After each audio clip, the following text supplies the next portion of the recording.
தேவன் ஒவ்வொரு மனிதனும் ரட்சிக்கும் போது ஒரு அழைப்பை கர்த்தர் வச்சிருப்பார். இந்த நாள் செய்தி நீங்க நல்லா ஆழமா கேட்கணும். ஒவ்வொரு மனிதனையும் தேவன் ரட்சிக்கும் போது ஒரு அழைப்பு இருக்கும்.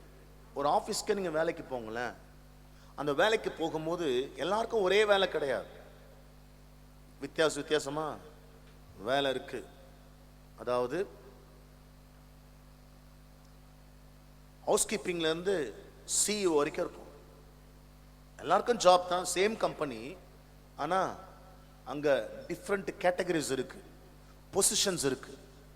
அப்படி போல தேவன் ஒவ்வொரு மனிதனும் ரட்சிக்கும் போது, உங்களை தேவன் ரட்சித்தார் என்றால் உங்க ஒவ்வொருத்தருக்குமே ஒரு அழைப்பு இருக்கு, ஒரு வேலை இருக்கு. தேவராஜ்யத்துல உங்களை கொண்டு கர்த்தர் சிலதெல்லாம் செய்யணும்னு நினைக்கிறார். அவர் பால் எழுதும் போது இப்படி எழுதுறாரு. 1 கொரிந்தியர் 7:24 நமக்கு இப்படி சொல்லுது. 1 Corinthians 7:20 கூட முதல்ல 1 கொரிந்தியர் 7:20 வாசிக்கும் போது, அவனவன் தான் அழைக்கப்பட்ட நிலைமையிலே நிலைத்திருக்க கடவன். ஒவ்வொருவருக்கும் தேவன் ஒவ்வொரு விதமான அழைப்பு தேவன் வச்சிருப்பார். நீங்க மற்றவங்க அழைப்புல போய் நின்று அதை செய்ய முயற்சிக்க கூடாது. தேவன் உங்களுக்கென்று ஒரு அழைப்பை வச்சிருப்பார் அவர். ஹல்லேலூயா. இப்போ எனக்கு என்ன அழைப்புனா, ஒரு பாஸ்டர் வேலையை கர்த்தர் கொடுத்திருக்கிறார். நான் போய் மற்ற வேலை என்ன செய்யக்கூடாது, எனக்கு கொடுக்கப்பட்ட அந்த அழைப்பில் நான் நிலைச்சு நிற்கணும். பால் தெளிவா சொல்றார், அவனவன் தான் அழைக்கப்பட்ட நிலைமையிலே ஸ்டாண்ட் ஃபர்ம் அப்படின்ற வேர்டு அங்கே யூஸ் பண்றார். அதே 7:24 அதே 24ஆம் வசனம் இப்படி சொல்லுகிறது, சகோதரரே அவனவன் தான் அழைக்கப்பட்ட நிலைமையிலே தேவனுக்கு முன்பாக நிலைத்திருக்க கடவன். உங்களுக்கு தெரியும், உங்களுக்குள்ள ஒரு கிருபை இருக்கும், இதுதான் ஆண்டவர் என்ன செய்ய சொல்றார் அப்படின்னு நீங்க நினைக்கும் போது, அதுல அந்த வேலையில தேவராஜ்யத்தினுடைய அந்த பணியில நீங்க உண்மையா இருந்து செயல்படுவீங்கன்னா, அதே தேவன் உங்களுக்கு ஆசீர்வாதமாச்சு தருவார். ஆண்டவர் சொல்லிதான் நான் செய்யறேன், ஆனா அதுல எந்த வித மாற்றம் இல்லை நீங்க நினைச்சீங்கன்னா, தேவன் இன்னும் உங்களிலே செயல்பட தொடங்கல. ஏன் தொடங்கல அப்படின்னா, அவர் இன்னும் அந்த வேலையில ஒரு தீவிரத்தை எதிர்பார்க்கிறார். அவர் சில வேலை செய்வாங்க, தேவன் சொன்னதை செய்வாங்க. எப்படி செய்வாங்கன்னா, செஞ்சுட்டே வந்துட்டு ஒரு சோர்வு வந்துடும். நான் ஆண்டவர் சொல்ற ஊழியத்தை தான் செய்யறேன், ஆனா அதுல எந்த விதமான பலன் எனக்கு இல்லைன்னு சோர்ந்து போயிடுவாங்க. நீங்க சோர்ந்து போகவே கூடாது. கர்த்தருடைய காரியத்துல நீங்க உற்சாகமா செயல்படணும். ஆண்டவர் உங்களை அழைச்ச நோக்கத்தை நீங்க நிறைவேற்றி முடிக்கணும். ஆமென். ஹல்லேலூயா. நீங்க ஒவ்வொருத்தரும் உங்களுடைய அழைப்பில் நினைச்சு நின்னீங்கன்னா உங்களை கர்த்தர் ஆசீர்வதிப்பார். சிலரை தேவன் சபையில கூட்டி என்ன செய்ய வைப்பார், ஆண்டவர் சேர்ஸ் போட வைப்பார், பண்ண வைப்பார். சிலர் ஆஃபரிங்ஸ் எடுக்க வைப்பார், சிலர் பல விதங்கள்ல ஊழியத்துல பயன்படுத்துவார், சிலர் சுவிசேஷத்தை சொல்ல வைப்பார். இந்த சுவிசேஷ ஊழியத்தை கூட பார்க்கும் போது பலரை கர்த்தர் ஒரே விதமா பயன்படுத்த மாட்டாரு, பல விதங்கள்ல தேவன் பயன்படுத்துவார். அந்த விதங்கள்ல தேவன் உங்களை எப்படி பயன்படுத்துறாரோ அப்படியே நீங்கள் செயல்படும் போது உங்களை தேவன் நிச்சயம் பயன்படுத்துவார். ஆனா சாத்தா வேலை என்ன தெரியுமாங்க, எப்படியாவது உங்களை டைரக்ஷனை மாத்தி உங்களை கொண்டு போய் நீங்க செய்யற வேலையை விட்டுட்டு இன்னொரு வேலையை செய்ய முயற்சி பண்ணுவான். நீங்க அதை செய்யவே கூடாது. உங்க அழைப்புல நீங்க நிலைச்சு நிக்கணும். பால் இதை யாருக்கு எழுதுறாருன்னா, ஒரு ஊழியர்களுக்கு எழுதுறார். நம்ம எல்லாருமே பைபிள் சொல்லுகிறது, ரத்தத்தினால மீட்கப்பட்ட நம்ம எல்லாருமே ஆசாரியர்களா இருக்கிறோம், ராஜாக்களா இருக்கிறோம். நம்ம எல்லாருமே ஆசாரியர்கள் தான். ஆசாரியன் என்றவன் என்னங்க மேல அந்த மனுஷனுக்கு ஆத்துமாக்களை தேவன் பக்கமாக திருப்புற வேலை தான் ஆசாரியனுடைய வேலை. இந்த உலகத்தில் அழிந்து போகிற ஆத்துமாக்களை ஆதாயம் பண்ண தேவன் ஒவ்வொரு மனிதனையும் வித்தியாசமாக பயன்படுத்துகிறார். எல்லோரையும் தேவன் ஒரே விதமாக பயன்படுத்துவது கிடையாது, வித்தியாசமாக கர்த்தர் பயன்படுத்துகிறார். சிலருக்கு தீர்க்க தரிசனம் வரம் கொடுத்திருப்பார், ஆமென். சிலருக்கு அற்புதங்களை செய்யும் வரத்தை கொடுத்திருப்பார், சிலருக்கு வேதத்தை பகுத்து போதிக்கிற வரத்தை அந்த ஞானத்தை கர்த்தர் கொடுத்திருப்பார்.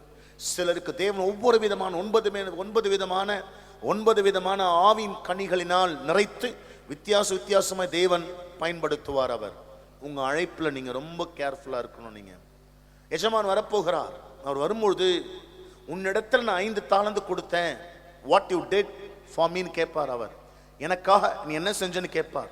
அப்பொழுது அந்த 5 தாலந்தை பெற்றுக்கொண்டவன் ஆண்டவரே நீர் கொடுத்த 5ஐ 10ஆக பெருக்கினேன் என்று சொல்ல வேண்டும். ஆமென். நீங்கள் சராசரியான கிறிஸ்தவர்களாக இருந்து விடக்கூடாது. ஏதோ ஒவ்வொரு ஞாயிற்றுக்கிழமை நான் வந்து ஆண்டவருடைய ஆலயத்தில் அமர்ந்து என்னை ஆசீர்வதியும் கர்த்தாவே, என்னை ஆசீர்வதியும், என் மனைவி பிள்ளைகளை ஆசீர்வதியும், என் குடும்பத்தை ஆசீர்வதியும், என் தேவைகளை சந்தியும், என்னை நடத்தும், எனக்கு வீட்டை கொடுங்க, எனக்கு கார் கொடு, பங்களா கொடு, தேவைதாங்க. முதலாவது தேவனுடைய ராஜ்யத்தை தேடு. அதாவது அவர் உன்னை எந்த நோக்கத்திற்காக அழைத்தாரோ அந்த அழைப்புல நீ நிற்கும் போது இவைகள் எல்லாம் உனக்கு கூட கர்த்தர் கொடுப்பார். நீங்க செய்ய வேண்டியது ஒன்று இருக்கிறது. உங்க அழைப்புல நீங்க ரொம்ப ஸ்ட்ராங்கா இருக்கணும். நீங்க என் ஆண்டவர் அழைச்சிருக்கிறாரு, இந்த சபையில என்ன வச்சிருக்கிறாரு, இந்த ஊழியத்துல கர்த்தர் வச்சிருக்கிறாரு, இந்த இடத்துல நான் என்ன செய்யணுமோ அதை செய்து முடிப்பேன்ற அந்த விசுவாசம் உறுதி உங்களுக்குள் இருக்க வேண்டும். உங்க விசுவாசத்தை விட்டு நீங்க போய்விடவே கூடாது. மோசே தேவன் அழைக்கிறார். ஆமென். மோசே தேவன் ஏன் திரும்ப அழைச்சாரு? இந்த ஜனங்கள், எகிப்தில் இருக்கிற இந்த ஜனங்களை விடுதலையாக்கி கானான் தேசத்துக்கு கொண்டு போக தேவன் மோசையை அப்பாயிண்ட் பண்றார் ஆண்டவர். அப்படி பண்ணும்போது அவர் எதுல பிஸி ஆயிட்டார்னு பார்க்கும்போது, அவர் அழைத்த நோக்கமே இந்த ஜனங்களை எகிப்தில் இருந்து கானானுக்கு கொண்டு போக கர்த்தர் அழைச்சார். ஆனா மோசே நடுவுல என்ன ஆயிட்டார்னா, எக்ஸோடஸ் 18 இருந்து பார்க்கும்போது, யாத்திராகமம் 18ஆம் அதிகாரம் 13ஆம் வசனத்திலிருந்து 23ஆம் வசனம் வரைக்கும் பார்க்கும்போது கேளுங்களேன். மறுநாள் மோசே ஜனங்களை நியாயம் விசாரிக்க உட்கார்ந்தான். ஜனங்கள் காலமே தொடங்கி சாயங்காலம் மட்டும் மோசேக்கு முன்பாக நின்றார்கள். கேளுங்க, ஜனங்க காலையிலேருந்து சாயங்காலம் வரைக்கும் கியூல நிற்கிறாங்க. அங்க எத்தனை லட்சம் பேர் இருக்கிறாங்க? 30 லட்சம் பேர் இருக்கிறாங்க. ஆனா நியாயம் செய்ய எத்தனை பேர் இருக்கா? ஒரே ஒருத்தர் தான் இருக்கிறார். அவர் வந்து எப்படி ஆயிட்டார்னா, ரொம்ப பிஸி ஆயிட்டார். அவர் எதுல பிஸி ஆயிட்டாரு? நியாயம் விசாரிக்கிறதுல பிஸி ஆயிட்டார். ஆனா தேவன் அதற்காக மோசே என்ன செய்யல? அதற்காக மட்டுமே தேவன் மோசே அப்பாயிண்ட் பண்ணவே இல்லை. ஆனா அது அவர் எப்படி எடுத்துட்டார்னா, காலையில உட்கார்ந்தா சாயங்காலம் வரைக்கும் என்ன தெரியுமா, நம்ம ஒரு பாஷையில சொல்ல போனா ஃபுல்லா பஞ்சாயத்து தான் அவருக்கு. ஃபுல்லா பஞ்சாயத்து மினிஸ்ட்ரி ஆயிடுச்சு. நெக்ஸ்ட் நீ வா, நீ வா, நீ வா, உன் பிரச்சனை, உன் பிரச்சனை, உன் பிரச்சனை, உன் பிரச்சனைன்னு கேட்டு கேட்டு கேட்டு எல்லாருக்கும் சால்வ் பண்ணிட்டே இருந்தாரு. இதை யார் பார்க்கிறாருன்னா அவங்க மாமனார் பார்க்கிறார். அப்பதான் மாமனார் வந்திருக்கு, ரெகுவேல் வந்திருக்கிறார், எத்ரோ வந்திருக்கிறார். எத்ரோனாலே ஃப்ரெண்ட் டு காட், தேவனுடைய சிநேகிதன் என்ற அர்த்தம். அப்படின்னா தேவனோடு கூட நல்ல உறவில் இருக்கிற மனிதன் என்று அர்த்தம். ஆமென். ஜனங்களுக்கு அவன் செய்த யாவையும் மோசேயின் மாமன் கண்டு, மாமனார் பார்த்துட்டு, நீர் ஜனங்களுக்கு செய்கிற இந்த காரியம் என்ன? நீர் ஒன்றே உட்கார்ந்து இருக்கவும் ஜனங்கள் எல்லாரும் காலமே துவைக்கு சாயங்காலம் மட்டும் நிற்க வேண்டியது என்ன? நீங்க கூட வந்து ஜாம் பண்றீங்களே, 2 நிமிஷம் எக்ஸ்ட்ரா பேசினா பின்னாடி இருக்கிறவங்க நிற்க மாட்டான், முன்னாடி நின்றுவாங்க. அப்படின்னா அர்த்தம் அவங்கள தோர்த்து எனக்கு ஜாம் பண்ணுன்னு அர்த்தம். அப்படிதான் பண்றாங்க நிறைய பேர். பாஸ்டர் பேசிட்டு இருக்கிறாரு, ஜாம் பண்றோம், அவங்க ஏதோ பர்சனலா பேசுறாங்கன்ற எண்ணமே கிடையாது. அப்படின்னு அர்த்தம் ரஷ் பண்ணிட்டு வந்து முன்னாடி நிற்க முடியாது. 2 நிமிஷத்துக்கு ஒன்னும் பண்ண மாட்டேன். வீட்டில் போய் என்ன பண்ண போற? ஊர் கதை ஊர் நியாயம் தான் பேச போற. அதுக்கு அவ்வளோ அர்ஜென்ட்டா கட கடன்னு ஓடுவேன். அவ்வளோ ரஷ் பண்ணி வந்து முன்னாடி நிற்பாங்க. 30 லட்சம் பேர், 30 லட்சம் பேருக்கும் இருக்கிற பிரச்சனையை சால்வ் பண்ணணும். அதான் சொல்றாரு, காலையிலும் சாயங்காலம் வரைக்கும் ஜனங்க நிக்கிறாங்க. நீர் ஒன்றே உட்கார்ந்து இருக்கும் ஜனங்கள் எல்லாரும் காலமே துவைக்கி சாயங்காலம் மட்டும் நிற்க வேண்டியது என்ன? ஏன் மோசஸ் இப்படி பண்ற? காலையிலேருந்து ஜனங்கள் சாயங்காலம் வரைக்கும் முன்னாடி நின்னா என்ன ஆவாங்க ஜனங்க? என்ன பண்ற மோசேன்னு கேட்கிறார். மோசே தேவனால் அபிஷேகம் பண்ணப்பட்டவர், தேவனால் நியமிக்கப்பட்ட மனிதன். இவர் செய்யற தப்ப அண்டர்லைன் பண்ண யாருக்குமே இல்லைங்க. ஆனா அங்க ஒருத்தர் கர்த்தர் கொண்டு வரார். நீண்ட காலம் நீங்க செய்யற தப்ப என்ன தெரியுமா? பல விஷயங்கள் நீங்க மூக்க நுழைக்கவே கூடாது. உங்களுக்கு சம்பந்தம் இல்லாத விஷயத்தில் நீங்க மூக்க நுழைக்கவே கூடாது. Don't interfere. எல்லா விஷயங்களும் போய் நீங்க என்ன செய்யக்கூடாது? தலையிடவே கூடாது.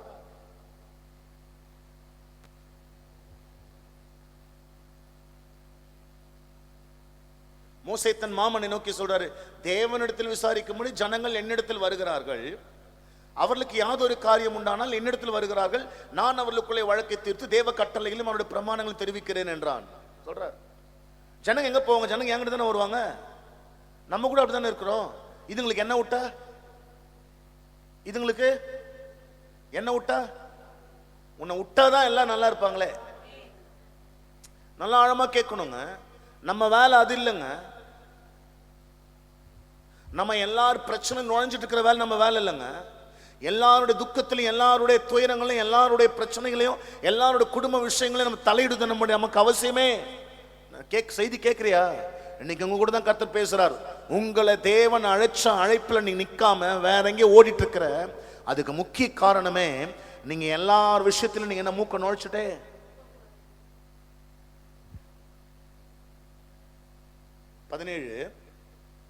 அதுக்கு மோசேயின் காரியம், மோசே சொல்றாரு, மோசே மாமா சொல்றாரு, மாமனா நீ செய்கிற காரியம் இட்ஸ் நாட் குட். மோசேவை கண்டிக்கிறார் அவர். நீரும் உம்மோடு இருக்கிற ஜனங்கள் தோய்ந்து போவீர்கள் சொல்றாரு பாரு. இது உமக்கு மிகவும் பாரமான காரியம், நீர் ஒருவராய் அதை செய்ய உம்மாலே கூடாது. சான்ஸே கிடையாதுப்பா. நீ பண்ணாத இந்த வேலையை உன்னால முடியாது. ஜனங்களும் தோய்ந்து போயிடுவாங்க, ஜனங்களும் அப்செட் ஆயிடுவாங்க, நீயும் ஒரு மாதிரி ஆயிடுவ. கடைசியில் இந்த ஜனம் காணான்னு போய் சேராது, காணாம போகுமே தவிர இந்த ஜனம் காணான்னு போறதுக்கு வாய்ப்பே இல்லை. So be careful. இன்னைக்கு அதை தான் உங்களுக்கு சொல்றாரு. உங்களை வழியிலேயே உட்கார வச்சு, உங்களை வழியிலே சாத்தா முடிக்க தந்திரமா வைக்கிற விஷயம், உங்க குடும்பங்களில் நடக்கிற பல விஷயங்களுக்கு நீங்க எல்லாத்திலையும் மூக்க நுழைச்சுட்டே.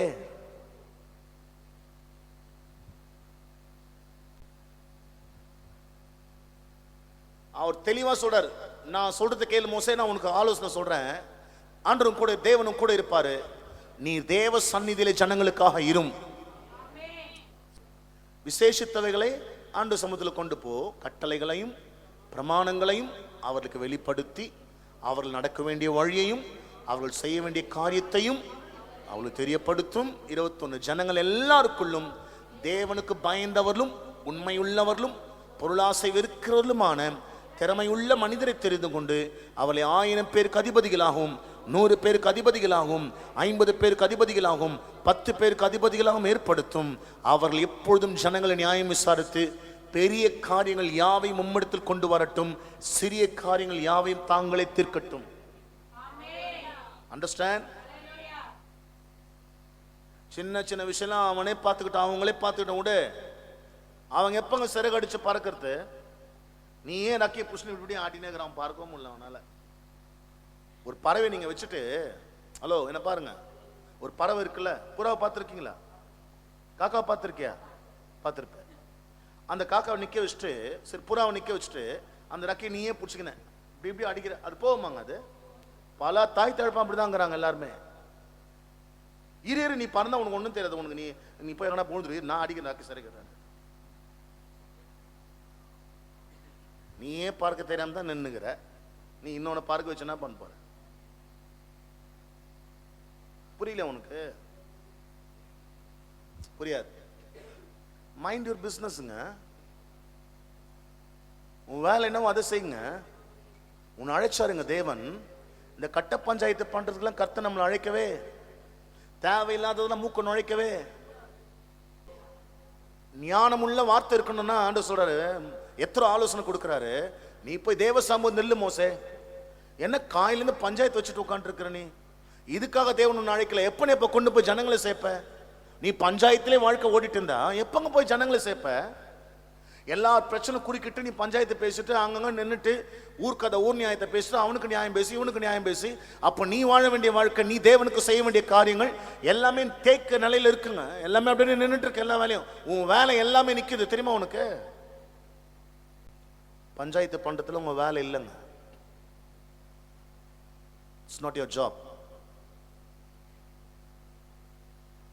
நம்ம வேலை ஒரு பொசிஷனுக்கு வந்ததுக்கு அப்புறம் நம்ம ஜெபிக்கிறது மட்டும்தாங்க வேலை. எனக்கு தெரியும், நான் பேசி முடியாததை நான் ஜெபித்து கர்த்தர் முடிய செய்வார்.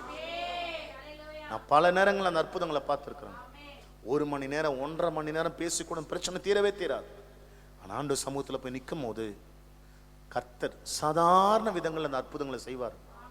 எனக்கு சாத்தான் தந்திரமா செய்யற விஷயம் என்ன தெரியுமா? உன்னை என்கேஜ் பண்ணி வச்சிருக்காங்க. உன்னை நிறைய விஷயங்கள்ல உன்னை ஹேங் பண்ணி வச்சிருக்காங்க. உன்னை அதுலயும் பாரு, அதை கூப்பிட்டு கேட்டா அதான் கரெக்டா பேசணுவாங்க. யாரு? அதுக்கு அது கேட்ட உடனே என்ன தோணுன்னா, என்ன கவராய் அந்த முன்ன சொருவின இது அங்க போய் நின்று அங்க இருக்கிற ஆவியெல்லாம் எடுத்து வந்து இது வீட்டுல ஊட்டுறோம். இதுக்கு தெரியாது. அங்க சண்டே முடிச்சுட்டு இங்க வந்தோடனே பார்த்தாங்க இங்க சண்டை டமால் வெடிக்கும். என்ன இது நம்ம ஊர் நல்லா இவ்வளவு நல்லா தான் தெரியும். என்னம்மா அது புரிய ஆவி நல்லா புரியாதுல. உன்னை யார் கூப்பிட்டாலும் என்ன பண்ணக்கூடாது, நீ போவே கூடாது. போனா உன் கிட்னி காணாம போயிடும். அது தெரிஞ்சுக்க முதல்ல. நீ தைரியம் பேசணும் வீரியம் பேசணும்னா என்ன மொச்சு வச்சுக்கா, உன் கிட்னி சட்னி ஆகுறது நிச்சயம். உன் வேலை என்னவோ அது மட்டும். எல்லா பிரச்சனையிலும் போய் நம்ம தலையிடவே 23ஆம் வசனம் சொல்றாரு, இந்த பிரகாரம் நீ செய்வதும் இப்படி தேவன் நமக்கு கட்டளையிடுதும் உண்டானால் உம்மாலை தாங்க கூடும். லாஸ்டா சொல்றாரு பாருங்க, இந்த ஜனங்கள் எல்லாரும் தாங்கள் போகும் இடத்துக்கு சுகமாய் போய் அப்படின்னா உன் குடும்பம் கரை சேரணும்னா, உன் பிள்ளைங்க கரை சேரணும்னா, நீ லட்சிய கரையில போய் நிக்கணும்னா, தேவன் உன்னை அழைச்ச அழைப்புல வெற்றியை வாழ்க்கையை முடிக்கணும்னா, நீங்க அன்வான்டா இருக்கிறதுல எதையுமே நீங்க தலையிட கூடாது. It's not your business.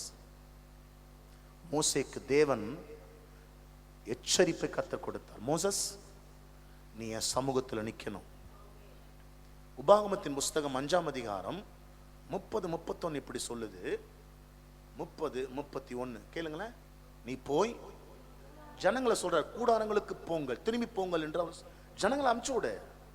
31 சொல்றாரு, நீயும் என்கிட்ட நில்லுன்றார் ஆண்டவர். கேட்டீங்களா? நம்ம என்ன தெரியுமா செய்வோம், ஜனங்க போனா அதுவும் கூட போயிடும் நம்ம அப்படியே. ஏன்னா கும்பல்ல நமக்கு ஒரு எப்போதுமே அந்த அந்த ஒரு ஒரு ஒரு கடலை மிட்டாய் போட்டோன்னு என்னங்க வராங்க நிறைய. அந்த கடலை மிட்டாய் தெரியுமா உங்களுக்கு, ஃபுல்லா ஈ மறைச்சிடும்.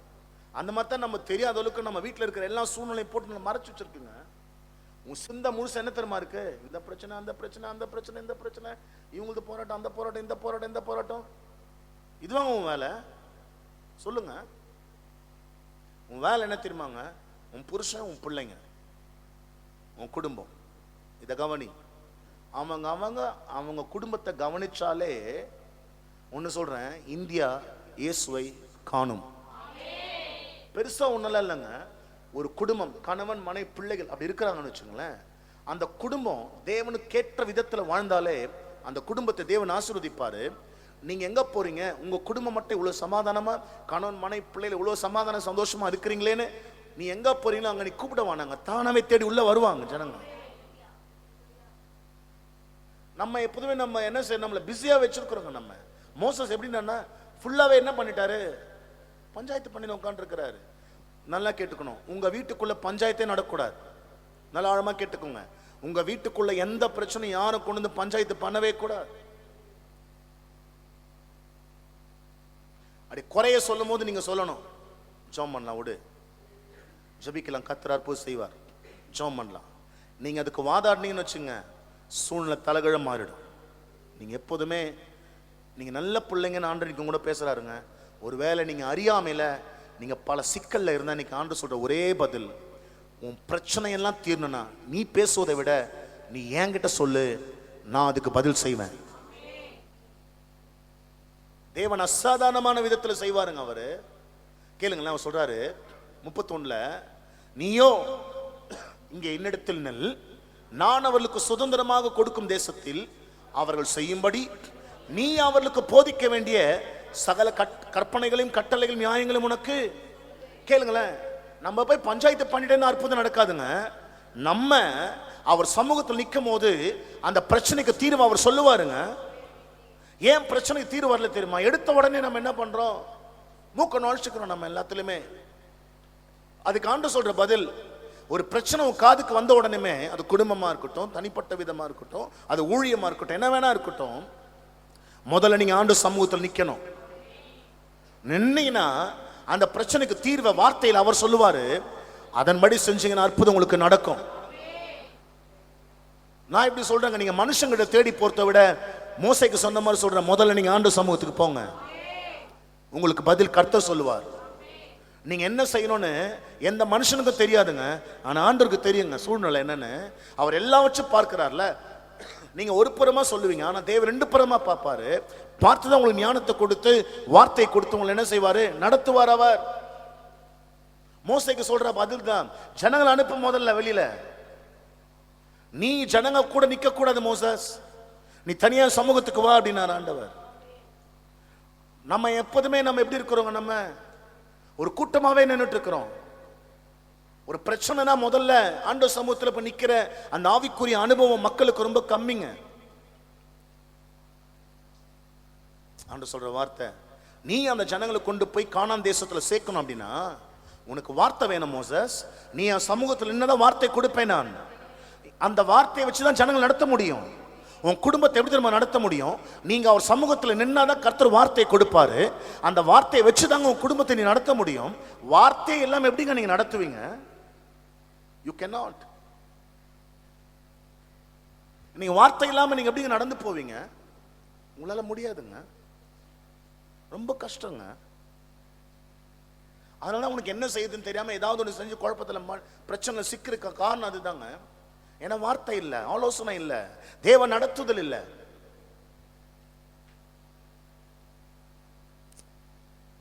நீதிமொழிகள் 27:8 இப்படி சொல்லுதுங்க.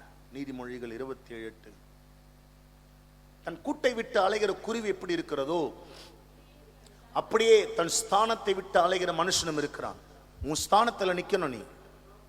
ஹலோ, மாமியார்னா மாமியாரா நிக்கணும், மாமனார்னா அப்பானா அம்மானா அண்ணனா அக்கானா அந்த ஸ்தானத்தை விட்டு நீ இறங்கினா உனக்கு மரியாதை போயிடும். உனக்கு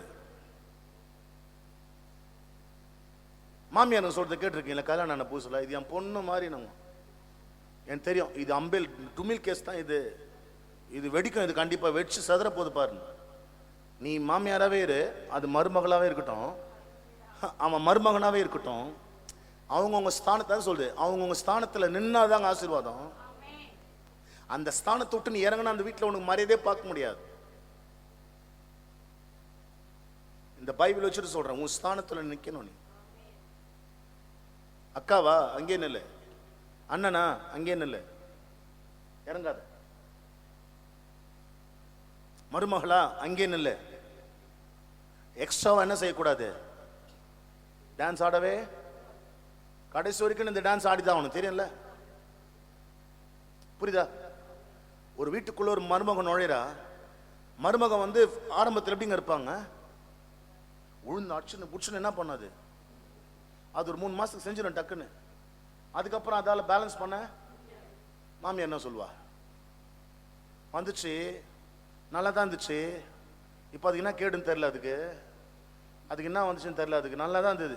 எவன் என்ன கலகத்தை வச்சாலோ இந்த மாதிரி என் குடும்பம் இந்த மாதிரி நிலையில நின்றுக்குது, நான் என்ன பண்ண போறேன்னு எனக்கே தெரியலப்போ. அந்த ஆண்டவர் தான் இதில் என் புள்ள வேற நல்லா மாயிட்டுங்கிறான், இதில் வேற என் பொண்ணு வேற மாயிட்டுங்குது, இது அது நான் புரியல உனக்கு? பக்கத்தில் சொல்லு, நீயா வேற அப்படின்னு.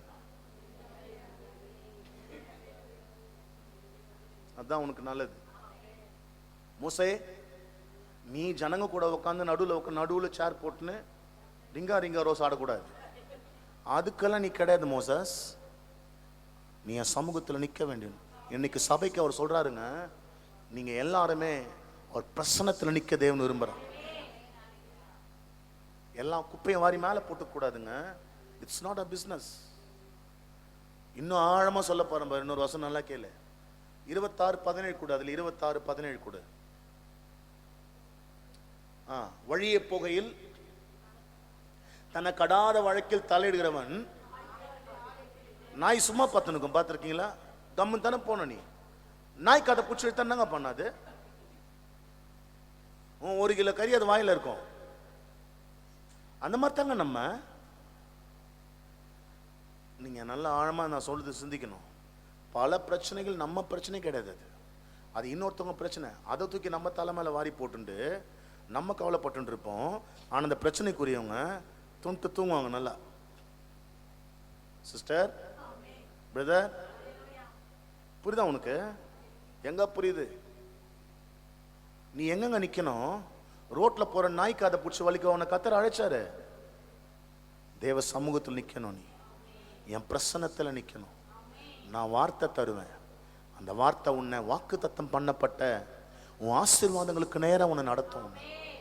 நீ ஆசீர்வாதங்களுக்கு போகாம வழியில சிக்கி நிக்கிறியே, வழியில நீ சிக்கி நின்னுட்டங்க. இன்னைக்கு அதை தாங்க ஆண்டு சொல்றாரு. நீங்க போக வேண்டிய தூரம் இன்னும் போகாம வழியிலேயே நீங்க நின்றுட்டு, வழியிலே நின்னது எப்படி சொல்றேன் அப்படின்னா, ஆசீர்வாதத்துல முன்னேற்றம் இல்லாம, பொருளாதாரத்துல முன்னேற்றம் இல்லாம, குடும்பங்கள்ல முன்னேற்றம் இல்லாம, எந்த விதத்துல முன்னேறாம நீங்க இருக்கிற நிலையில் அதே தேக்க நிலையில் இருப்பதற்கான காரணம் உள்ள பஞ்சாயத்து பண்றது. Don't to that. தாவீது நல்லா ரொம்ப அழகா சொல்லுவார். அவர் 131 சங்கீதம் 1 வசனம் இப்படி சொல்லுது. 131:1, கர்த்தாவே என் இருதயம் இருமாப்புள்ளதல்ல, என் கண்கள் மேட்டுமை உள்ளவளும் அல்ல, பெரிய காரியங்களிலும் எனக்கு மிஞ்சின கருமங்களிலும் நான் தலையிடுகிறதும். என் வயசுக்கு மிஞ்சின ஒரு பிரச்சனை போய் நான் தலையிட்டு பஞ்சாயத்து பண்ணவே, பெரியோர்களுடைய பிரசன்னத்துல சந்நிதியில நிக்காதன்னு எழுதுறார் அவர். அப்படின்னு என்னங்க அர்த்தம்? என் வயசு வேற, அவங்க வயசு வேற, அவங்களுக்கு இருக்கிற பிரச்சனை வேற, என் வயசு அனுபவம் அந்த அளவுக்கு என்ன செய்யாது, அவங்க பிரச்சனைக்கு தீர்வை காண முடியாது. அங்க போய் நின்னுட்டு அவங்களுக்கு நம்ம என்ன செய்யக்கூடாது கூட. அப்படி நீங்க சொல்றீங்க அப்படின்னா நீங்க அதுக்கேற்ற மாதிரி ஜபிக்கிறவங்கள, தேவ சமூகத்துல நிக்கிறவங்களா இருக்கணும். அந்த குவாலிட்டி இருக்கணும். அண்டர்ஸ்டாண்ட்? அந்த தகுதி இல்லாம, ஜபம் இல்லாம, வேத வாசிப்பு இல்லாம, ஆவிக்குரிய எந்த ஒரு வளர்ச்சி இல்லாம நீங்க போய் என்ன செய்ய முடியாது. இப்படி சொன்னா உங்களுக்கு புரியுங்க. பிள்ளைங்க பெத்தவங்களுக்கு ஆலோசனை சொல்ல முடியுமாங்க? நீங்க தான் சொல்லணும். சொல்லுங்க, சொல்ல முடியுமா? சொல்லலாம். அந்த பிள்ளைங்க ஜபிக்கிற பிள்ளைங்களா இருக்கணும்.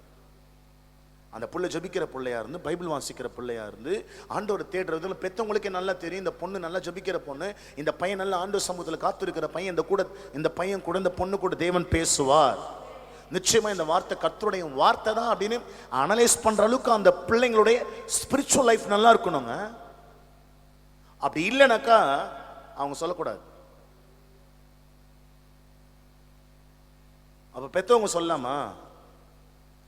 பெத்தவங்களும் சொல்லலாம். அவங்களுக்கு அந்த தகுதி இருக்கணும். தேவனோட நல்ல உறவு இருக்கான்னு பார்க்கணும். how they are strong in spiritual life. ஆவிக்குரிய வாழ்க்கையில் எந்த அளவுக்கு ஸ்ட்ராங்கா இருக்கிறாங்க பாருங்க. தேவனோட எந்த அளவுக்கு உறவாடுறாங்கன்னு பாருங்க. ஏன்னா ஆண்டவர் சொல்ல, மோசே நீ ஒரு தலைவன், நீ என் சமூகத்தில் நிக்கணும்ன்றார் அவர். நீ நின்னாதான் நான் ஊ மூலியமா வார்த்தையை சொல்லுவேன். அந்த வார்த்தை தான் ஜனங்களை காணான்னு கொண்டு போய் சேர்க்கும். வார்த்தை இல்லாமல நீங்க ஒன்றும் செய்ய முடியாதுங்க. பிரைஸ் தி லார்ட், ஹalleluya சொல்லிட்டு அதே உபாகமத்தின் புஸ்தகம் 6ஆம் அதிகாரம் 4:5 சொல்றாரு. கேளுங்களேன். உபாகமத்தின் புஸ்தகம் 6:4-5 சொல்றாரு, இஸ்ரவேலே கேள், நம்முடைய தேவனாகிய கர்த்தர் ஒருவரே கர்த்தர். நீ உன் தேவனாகிய கர்த்தரிடத்தில் உன் முழு இருதயத்தோடும், உன் முழு ஆத்மாவோடும், உன் முழு பலத்தோடும் அன்பு கூர்வாயாக. இன்று நான் உனக்கு கட்டளையிடுகிற இந்த வார்த்தைகள் உன் இருதயத்தில் கேளு. அதுக்கு அப்புறம் தான், ஜனங்களை விட்டதுக்கு அப்புறம் தாங்க ஆண்டவர் மோசே கூட பேசி 10 கட்டளை கையில கொடுக்கிறாரு. தெரியுமா உங்களுக்கு? யாத்திராகமம் 18ஆம் அதிகாரம் படிங்க. 19ஆம் அதிகாரத்தில் தேவன் வாக்கு கொடுக்கிறார். 20ஆம் அதிகாரத்தில் நியாயப்பிரமாணத்தை கர்த்தர் கொடுக்கிறார். அது வரைக்கும் 10 கட்டளை ஜனங்களுக்கு வரவே இல்லை. ஏன்னா மோசே எதுல பிஸியா இருக்கிறாரு? ஜனங்க கூட பேசிருக்கிறார் அவர். ஆனா வார்த்தையை கேட்டு அதை என்ன செய்யணும்? ஜனங்களுக்கு கொடுக்கணும். அதை கொடுக்கல மோசே. ஜனங்கிட்ட தோணன்னு பேசிட்டு, நீங்க ரொம்ப நேரம் யார் கூட தோணன்னு பக்கத்துல தோணு பேசாதன்னு லொடலோட வாயா விஷ்ணு, லொடன்னு லொடுக்கு வாய் மல்ல. You should not be like that. நீங்க அப்படி இருக்க கூடாதுங்க. உங்க கூட பேசினாலே ஒரு சமாதானம் வரணும். தெரியுமா உங்களுக்கு? ஒரு பீஸ்ஃபுல்லா இருக்கணும். இந்த தாயார் கிட்ட, இந்த தகப்பனார் கிட்ட, இந்த சகோதரர்கிட்ட பேசினாலே எனக்கு சமாதானமா இருக்குன்னு சொல்ல வரணும். பேசினாலே சமாதானம் வந்துடும். நல்ல ஆவி இல்லை.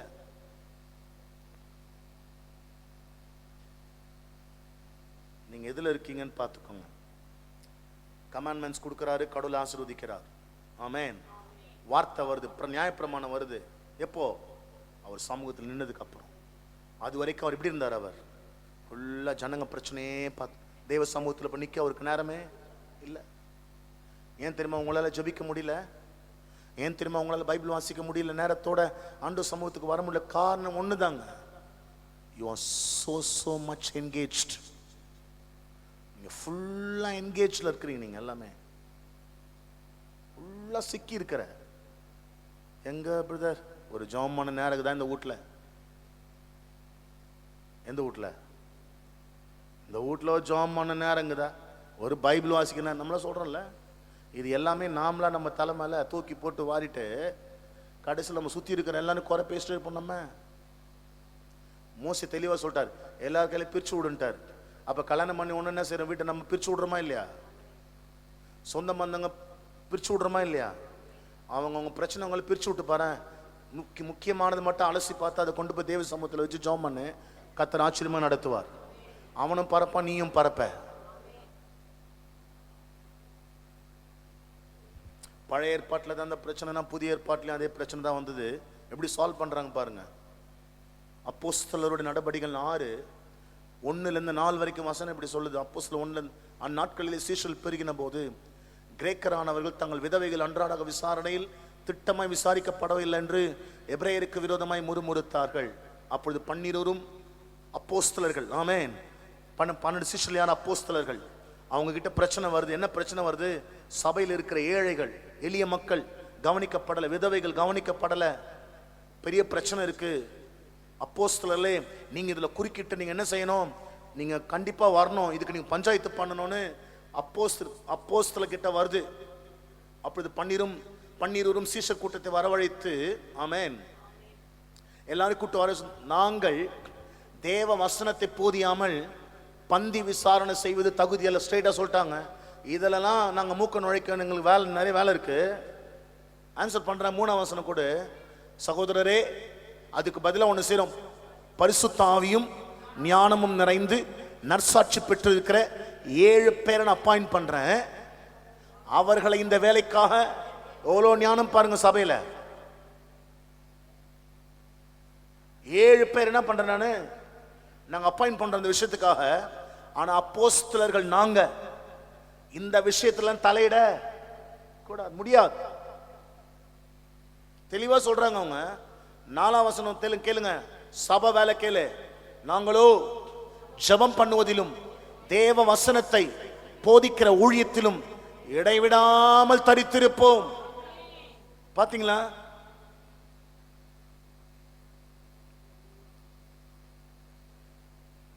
ஒருத்த ஒடியான்னு சொல்ல, மச்சான் என்ன அஷ்டாண்டா என்ன இவன் சண்டே இருக்கு, ஒன்றும் பிரச்சனை இருக்காது. ஆடுறாச்சது நான் ஊமலை கழுனா வா போலாம். உன் தேவையில்லாதது சும்மாக்கிற சங்க ஊதிக்கத்தை ஆண்டி மாதிரி அது. அவன் நடிச்சானா அவன் ஏதோ பண்ணி என்னடா பண்ண உன் நடிச்சான்னு கேட்கணும்ல. புத்தி உள்ளவன் இருந்தா கேட்க மாட்டான்.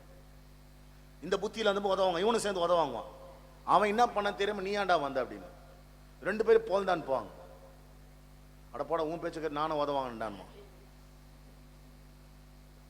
நிறைய பேர் இப்படிதான் ஊர்ல உதப்படுறா. உனக்கு சம்பந்தம் இல்லாத விஷயம் அது. உன் ஏன்டா ஆச்சா, நீ என்னடா பண்ண? அப்போ அவன் சொல்லுவான்ல, ஆமாடா இந்த மாதிரி பண்ணிட்டான். அப்போ உன்னை ஒதுக்கிட்டான், அவனு வப்போன்னு. தலையிடாதீங்க. இங்க என்னங்க பைபிள் சொல்றது? 4ஆம் வசனம், நாங்களோ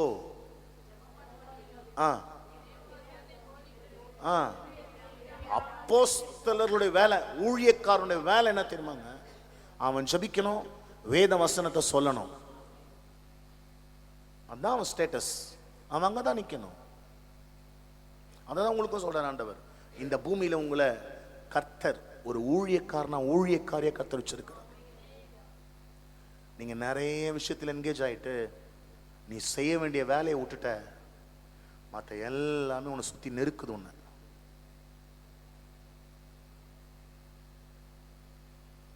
புரிஞ்சுதா? ஏசப்பா இவங்களெல்லாம் 12 பேரை கூட்டும் போது எது கூப்பிட்டான்னு பாருங்களேன். நம்ம எல்லாரும் அழைக்கும் போது கூட ஏசப்பா எப்படி கூப்பிட்டார்னா, மார்க்கு 3ஆம் அதிகாரம் 13, 14, 15. மார்க் 3:13. பின்பு அவர் ஒரு மலையின் மேல் ஏறி தமக்கு சித்தமானவர்களை, கேளுங்களேன், நீங்க எல்லாரும் ஆண்டு சித்தமானவங்க, அதனாலதான் உங்களை எல்லாரும் அழிச்சாரு. அவர்கள் அவரிடத்திற்கு இப்போ நீங்க வந்திருக்கிறீங்க. அப்பொழுது அவர் 12 பேரை தெரிந்து கொண்டு அவர்கள் தம்மோடு கூட இருக்கவும் பிரசங்கம் பண்ணும்படியாகவும் தாம் அவர்களை அனுப்பவும் வியாதிகளை குணமாக்கி பிசாசுகளை துரத்தும்படி அவர்கள் அதிகாரமுடையவர்களாக இருக்கவும் அவர்களை ஏற்படுத்தினார். ஹல்லேலூயா. பார்த்தீங்கன்னாங்க அப்போஸ்தலர் வேலை என்னன்னு? வார்த்தையை சொல்லணும், அற்புதங்களை செய்யணும், அடையாளம், இதுதான் உங்க வேலை. அப்போ உங்க வேலை வார்த்தையை சொல்லி ஆத்துமக்கள் ஆதாயம் பண்ணி சபையில கொண்டு வந்து சேர்க்கணும். நீங்க அதெல்லாம் விட்டுட்டீங்க. உங்க வீட்டுக்குள்ள இருக்கிற எல்லாம் தேவையில கழிச்சு தள்ள குப்பையெல்லாம் உன் தலைமையில போட்டு சுத்துற. நீ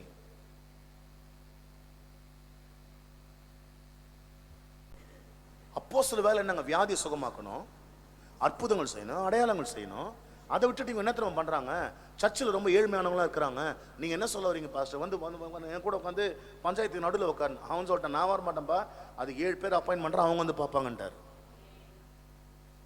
உன் பங்குல நீ கரெக்டா நில்ல, மீதி அவங்க செய்யட்டும். புருஷனா உழைக்கட்டும், கொண்டாட்டியா நல்ல குடும்பத்தை ஞானமா நடத்து, கொடுக்குற 10 ரூபாய் 100 பேருக்கு செய், வாழ, எழுந்துருங்க. அப்படியே உக்காந்துட்டு அந்த கதை இந்த கதை, இந்த வீட்டு கதை அந்த வீட்டு கதை, உனக்கு ஏங்க அந்த வேலை? எவனா இக்கடனா போறாங்க. இந்த யோவான் சொன்ன பாத்தியா? யோவான் சொன்னது கதை தெரியுமா உனக்கு?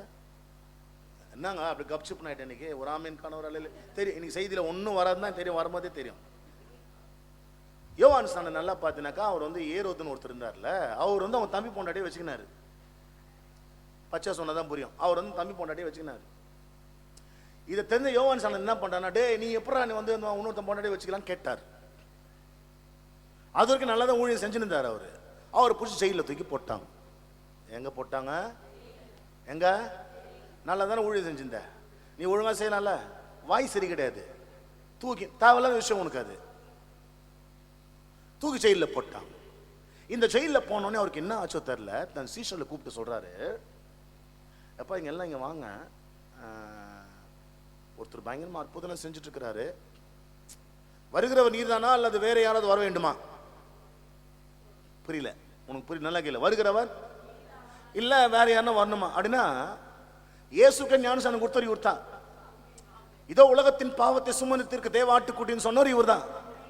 அப்படின்னு அர்த்தம், சம்பந்தம் இல்லாததை பேசி சம்பந்தம் இல்லாம ஜெயிலுக்கு போயிட்ட. ஜெயிலுக்கு போனோடனே மன அழுத்தம் என்ன செஞ்சுச்சுன்னா, நீ சொன்னவரே உனக்கு அடையாளம் தரல. புரியல உனக்கு? புரியாது. இன்னொரு முறை நீ சம்பந்தம் இல்லாததை தலையிட்டுனா கடைசியில நீ யாருன்றத உனக்கே மறந்து போய் பைத்தியமா சுத்தி நிப்ப. சிம்பிள். நான் யார் நான் யார் நான் யார் கேள்விக்கேன்னு சுத்தினேரு. நான் ஏன் தான் இந்த உலகத்துல பிறந்தனோ தெரியல. இந்த பெத்துச்சு பாரு, என்ன நின்னுக்குது பாரு, இதுதான் என்ன பெத்து. ஏன்டி என்ன பெத்த? யாரு? அவங்கள கேட்டாங்க, நீ வரும்னு அவங்களுக்கு தெரியும், நீ வரும்னு அவங்க தெரிஞ்சிருந்தா அவங்க உன்னை வேணும்னு கேட்டிருப்பாங்களா? ஸோ நீ தான் வந்து போறப்பன்னு தெரிஞ்சிருந்தா, இப்படியாப்பட்டது நமக்கு பிறக்கும் தெரிஞ்சுதா, அவங்க யாருன்னா வேணும்னு கேட்பாங்களாங்க? கேட்க மாட்டாங்களா? அப்ப அதுவும் தெரிய வேணா? இந்த மாதிரி ஒரு தரத்தில் நம்ம வயிற்றுல பிறக்க போகுது அப்படின்னு எந்த தாய் தப்புறாங்க? குடுக்கடவுளே அந்த மாதிரி குழந்தைய கூட்டு கேட்பாங்களா? கேட்பாங்களா? சொல்லுமே, யாரும் கேட்க மாட்டாங்க. நீ தான் வந்து போறப்ப உங்களுக்கு தெரியாதே, அது தெரியாம தான் சோறு ஊட்டி வளர்த்துருக்குறாங்க. நீ இவ்வளவு அக்கிரமம் பண்ணும் தெரியாம தான் சோறு ஊட்டி வளர்த்தாங்க. Mind your own business. உன் அழைப்பை பார், உன் மேல இருக்கிற அபிஷேகத்தை பார், உன்னை எதற்கு கத்தர் அழிச்சு அதை பாரு, அதை பார்த்து ஓடு. ஜீவ கிரீடத்தை கத்தர் வச்சிருக்கிறார், உனக்கு கிரீடம் இருக்கு, அதை பெற்றுக்கொள்ளும்படியா ஓடு. நீ பந்தய சாலையில ஓடுற, நீ ஆண்டுக்காக சேவை செய்யற, எழுந்து செய். தேவையில்லாததுல சம்பந்தப்படவே. நெகேமியாவின் புஸ்தகம் 5ஆம் அதிகாரம் 1ல இருந்து நம்ம எல்லாருக்குமே தெரியும், நல்லா கேளுங்களேன். நெகேமியா 5:1 கொடு.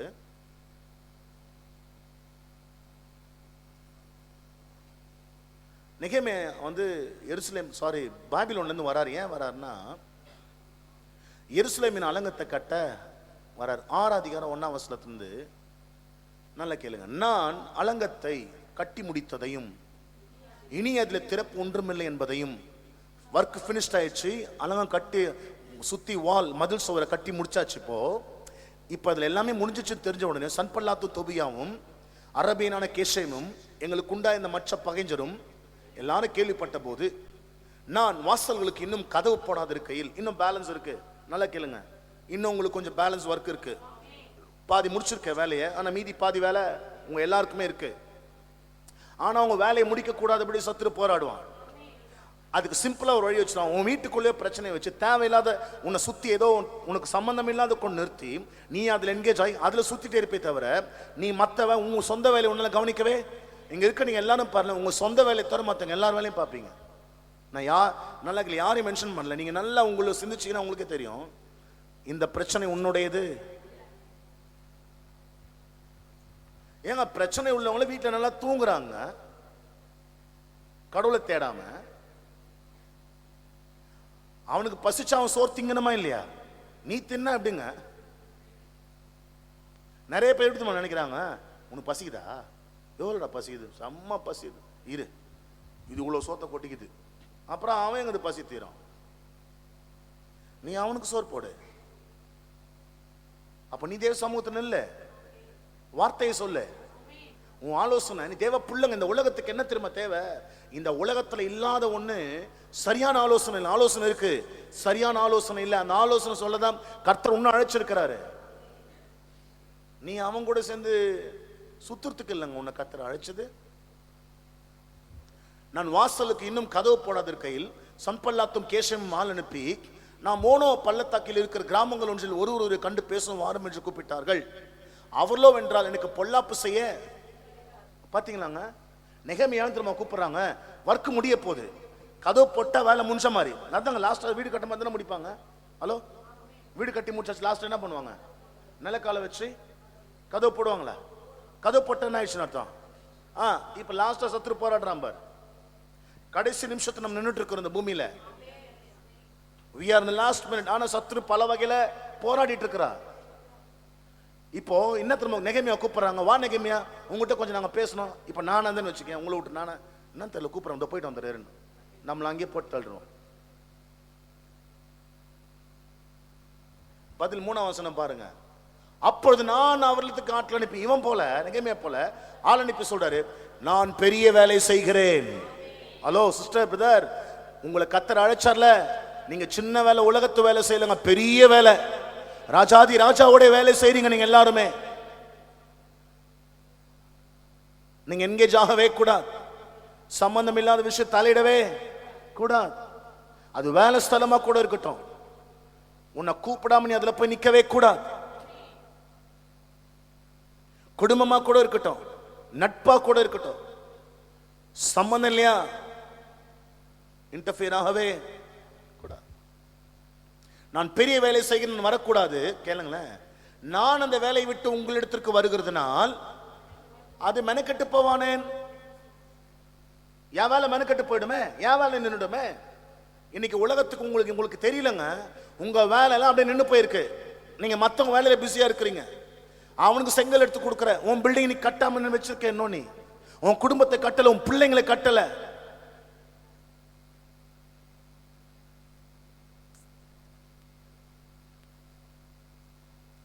கல்யாணம் ஆனதுக்கு அப்புறம் கூட அண்ணன் குடும்பம், அக்கா குடும்பம், தங்கச்சி குடும்பம், உன் குடும்பமே நல்லா இல்ல. கவனிச்சியா? நீ கவனிச்சியா? உன் குடும்பத்தை கவனிச்சியா? முதல்ல உன் பிள்ளைங்க எந்த நிலையில இருக்கிறாங்கன்னு. நீ உயிரோடு இருக்கிற கவலைப்படுறியே, என் பிள்ளைங்க நிலைமை என்னான்னு. திடீர்னு கண்ணை மூட்ட என்னங்க பண்ண பிள்ளைங்க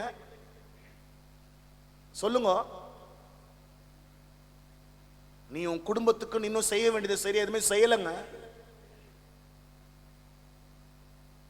இன்னைக்கு நல்லா நீங்க சிந்திக்கணும், கரெக்ஷன் பண்ணிக்கணும் உங்களை. நெகேமியா சொல்றாரு, அவர்கள் இந்த பிரகாரம் 4 தரம் எனக்கு சொல்லி அனுப்பினார்கள். ஒரு முறை வேணா சொல்லிடும், வரமாட்டேன். 2வது முறை என்ன பண்ணுவேன் சொல்லுங்க, நீங்க எல்லாரும் சொல்லுங்க. இருந்து போயிடுவேன். பின்ன என்ன பண்ணுவேன், கூப்பிடுறேன், நாளைக்கு சொந்தம் வந்த மனசு கஷ்டமா நினச்சிக்குவாங்க.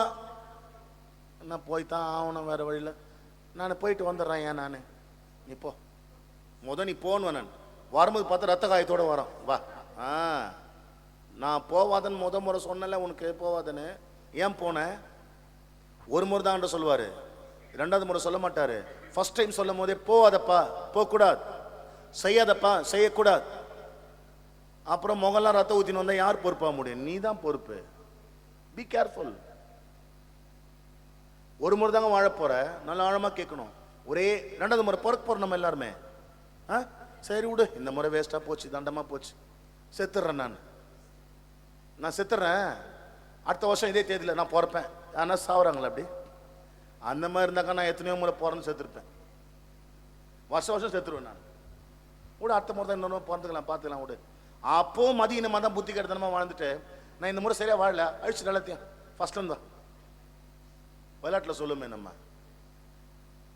கல்லங்க விளையாட்டில் ஃபர்ஸ்ட்லேருந்து கழிச்சுட்டு அயிலாட்டம் ஆடு.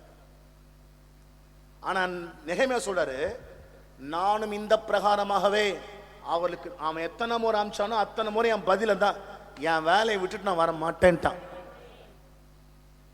நம்ம எப்படி ரெடி ஸ்டெடி ஒன் அப்படி நம்ம எதிர்ப்பா. வீட்டில் இருக்கிறவங்க நம்மளுக்கு சொல்லுவாங்களா?